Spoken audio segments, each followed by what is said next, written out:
In today's video, I'll be showing you guys how to get both Dragonheart and Dragonstorm Mastery easily and quickly.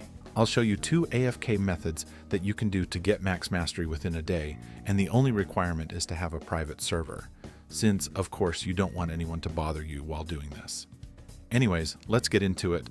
We'll be starting off with the Dragonheart, and the best way to farm mastery with this sword while AFK is to first come to Ice Cream Island.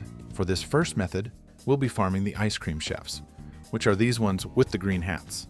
Now, to do this first method, we will need an elemental fruit, which completely negates all damage when you're a higher level than another NPC, which is perfect for farming. Now, luckily, these guys are the highest level NPCs that do not use any aura, meaning it's possible to farm them using an elemental. Next, we'll need an auto clicker. The best one to use is OP Auto Clicker, which I'll leave a link to down in the description. You will also need to copy my exact settings in order for this to work. Then, stand exactly where one of these ice cream chefs spawn and turn on the auto clicker while holding out the Dragonheart. Obviously, if you're going to farm mastery for this, you will need to put points into your sword stat, which I currently don't have. Using double mastery, you'll easily get to 500 mastery within one night.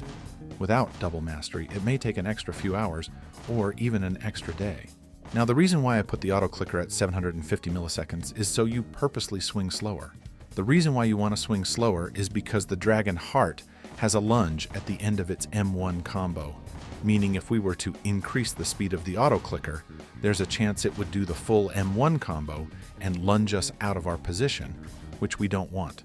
The best accessory to wear while doing this farm is the Valkyrie helm dropped by the Rip Indra boss, since it gives you plus 15% sword damage. A close second is the Musketeer hat, which is obtained by completing the Citizen quest, and it gives you a plus 12.5% for sword and gun damage, but also reduces sword and gun skill cooldowns by 12.5%.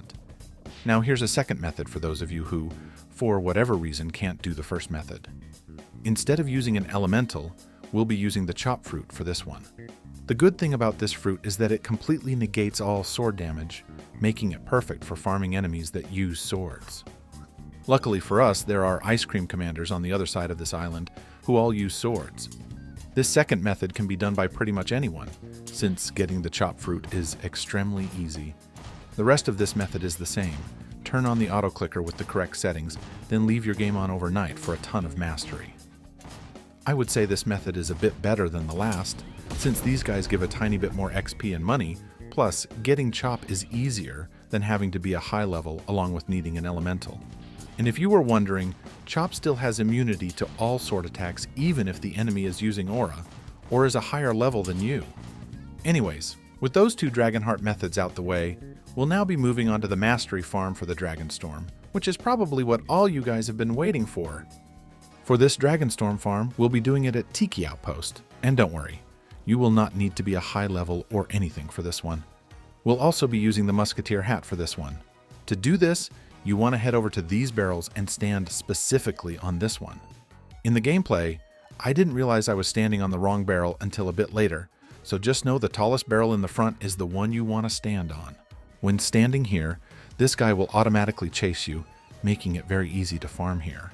The only other thing we'll have to do is, once again, bring out our auto clicker, and we'll have to put it between 400 and 500 milliseconds. If I put it at 400 milliseconds then start it, you'll see that whenever I shoot, the bar goes up by a tiny bit very slowly. This is a bad thing, since if the bar gets too high, it'll make the gun reload, which can slow down the method a lot. So the best way to do this is by putting the milliseconds at 450. Also make sure you're facing the guy when shooting him, or you may fall off like I did, and obviously make sure you have points into your gun stat so you deal more damage.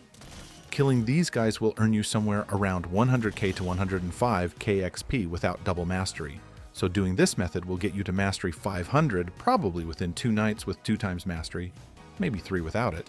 And if you do this AFK method all day, you should get to 500 mastery no matter if you have the Game Pass or not. If you've done everything correctly, it should look something like this. Now, you can step away from your keyboard and do something more productive, like touch grass. Currently, from what I know, this is the best way to farm Dragonstorm Mastery while AFK.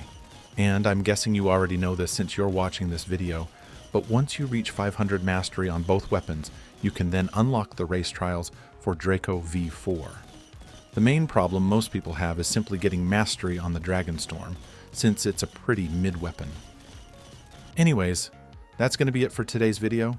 If you've enjoyed, then be sure to leave a like and subscribe, as it would help out the channel a bunch, and it's greatly appreciated. And if you guys have any questions, leave them in the comments below,